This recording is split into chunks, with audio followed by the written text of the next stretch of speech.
घटना होती है भिलाई नगर के अंदर में, एक वायरल पोस्ट को लेकर के पुष्पराज नामक व्यक्ति के द्वारा एक पोस्ट की जाती है जिसको लेकर के मुस्लिम समाज आपत्ति दर्ज करता है। कलेक्टर मैडम से मिलना हुआ है और क्या कुछ आप लोगों ने अपनी बातें रखी हैं, क्या क्या मुद्दों पर डिस्कशन हुआ है और सामने से क्या रिप्लाई आया, क्या कुछ उन्होंने आश्वासन दिया? जितनी बातें मैंने आपके सामने रखी, जो घटना घटी उसको मैंने उनके सामने रखा है। खुली चुनौती देता हूँ, माँ का अगर दूध पिया, पुष्पराज बजरंग दल का कार्यकर्ता है, हाथ लगा के दिखा दो, बताते हैं इसी छत्तीसगढ़ में हम क्या है और तुम क्या हो।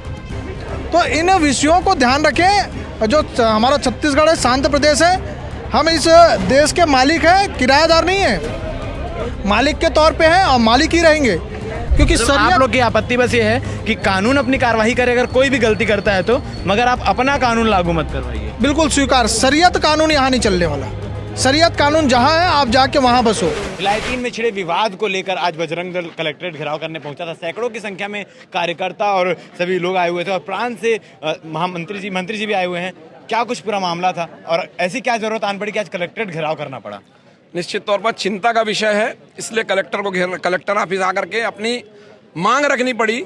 जिस तरीके से भिलाई नगर के अंदर में कोर्ट परिसर में एक जिहादी मानसिकता के लोगों के द्वारा कोर्ट परिसर को घेर करके शरीयत के अनुसार इस कोर्ट को चलाया जाए, ऐसा उनका सोच था और ऐसा चलाने का प्रयास कर रहे थे। यह इस भारतवर्ष में उचित नहीं है और होगा भी नहीं। एक घटना होती है भिलाई नगर के अंदर में, एक वायरल पोस्ट को लेकर के पुष्पराज नामक व्यक्ति के द्वारा एक पोस्ट की जाती है जिसको लेकर के मुस्लिम समाज आपत्ति दर्ज करता है। आपत्ति को लेकर के पुलिस प्रशासन पर शिकायत देता है और पुलिस प्रशासन उस पर एक्शन लेती है और एक्शन लेकर पुष्पराज के ऊपर कार्रवाई करती है। पर उस कार्रवाई से संतुष्ट नहीं है वो, कोर्ट में उसको जमानत मिल जाती है, उससे वो संतुष्ट नहीं है। उनको ऐसा लग रहा था कि शरीयत के अनुसार यहाँ पर उसको सजा मिले। इस देश के अंदर में संविधान नाम की कोई चीज ऐसा मानने को तैयार नहीं है वो, और शरीयत के हिसाब से उसको सजा मिले यह मांग कर रहे हैं वहां पर।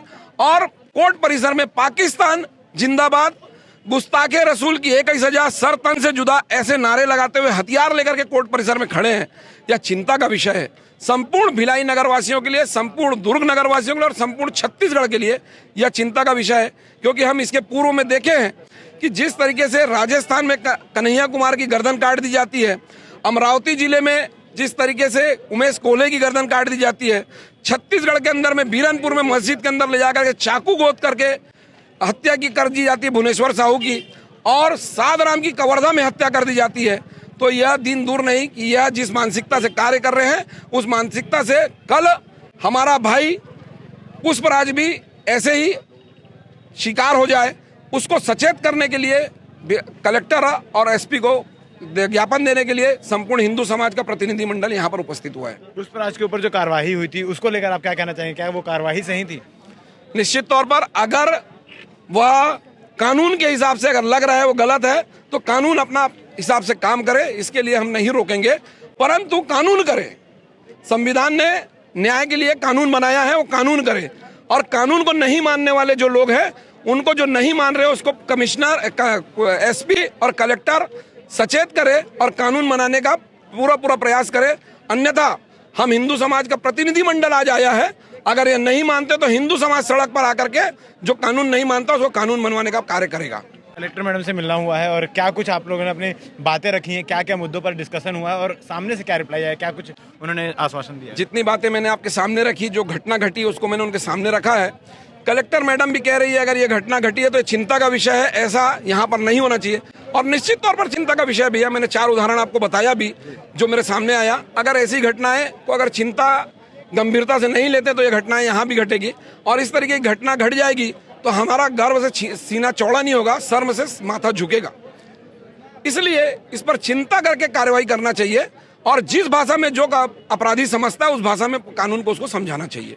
बस्तियों को लेकर भी कुछ बातें रखी गई, ऐसा सुनने में आया है कि बस्तियों में जो है कुछ लोग घुसपैठी कर रहे हैं और वहां पर कब्जे कर रहे हैं, उसको लेकर क्या? संपूर्ण छत्तीसगढ़ में अवैध तरीके से खाली जगहों पर रोहिंग्या मुसलमानों को बसाने का प्रयास हो रहा है। इस पर नकेल कसनी चाहिए, क्योंकि वह आप लोगों के पास ऐसा कोई एक आध मामला आया या सामने आया निकलकर? कवर्धा में भरा पड़ा है मामला, आदमी नहीं है, आधार कार्ड बन गए उस स्थान पर, कवर्धा जैसे जगह पर, जहां पर कवर्धा में झंडा विवाद हुआ था, आप लोगों को सबको मालूम होगा। वहां वोट देने वाले 3500-3300 लोग हैं, परंतु बिना वोट देने वाले बड़ी संख्या में लोग वहां निवासरत हैं आज। जांच में पाया गया है और उसकी शिकायत भी की गई। सारी बातों को रखने के लिए आज बजरंग दल यहाँ मौजूद था, प्रांत संयोजक भी हमारे साथ मौजूद है। आज प्रतिनिधिमंडल आया हुआ था और अपनी बातों को कलेक्ट्रेट में रखा है। इसके बाद अगला स्टेप क्या होगा?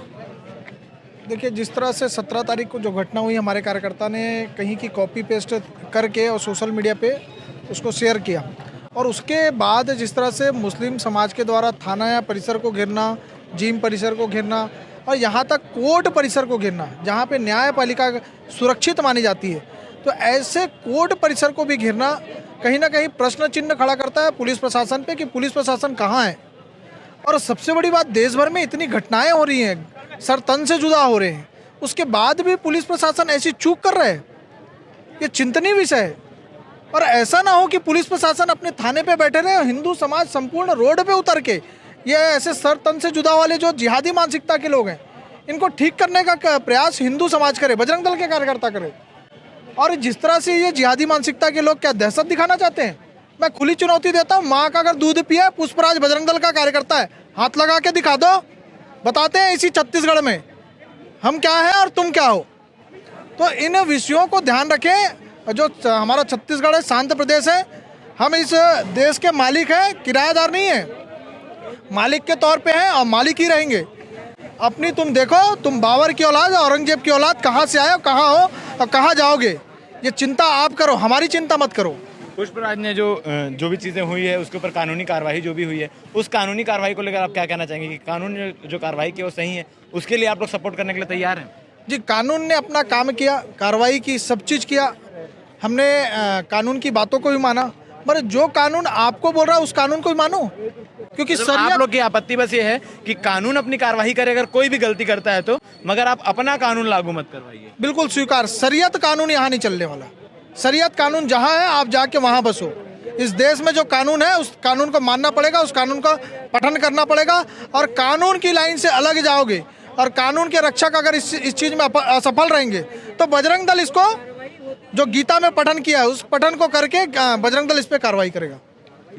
तो ये पूरा मामला है जो लगातार चल रहा है। 17 तारीख से पूरे मामले की शुरुआत होती है और इसके बाद मामला यहाँ तक आ पहुँचता है कि बजरंग दल को कलेक्ट्रेट घेराव करना पड़ता है। अब इस मामले में आगे क्या कुछ चीज़ें निकल कर सामने आती है, क्या कुछ होता है, ये देखने वाली बात रहेगी। तब तक के लिए बन रही भिलाई टाइम्स के चैनल के साथ धन्यवाद।